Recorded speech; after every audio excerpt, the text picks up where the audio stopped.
కాబట్టి కోసుకెళ్తాయి. పెద్ద రసాలండి, పెద్ద రసాలండి. అందుకే బంగినమిల్ల లేదు, కలపకాయ లేదు. మాగాయ పెట్టుకుంటే బాగుంటుంది. బాగుంటది, మాగాయకి బాగుంటదండి. నెంబర్ వన్ ఉంటాయి మాగాయకి మట్టుకి.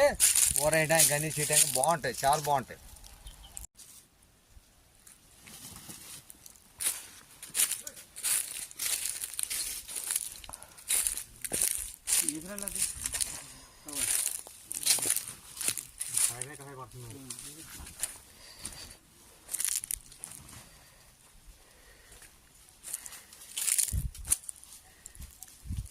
కొన్ని బాగానే ఉన్నట్టు అనిపిస్తున్నాయి.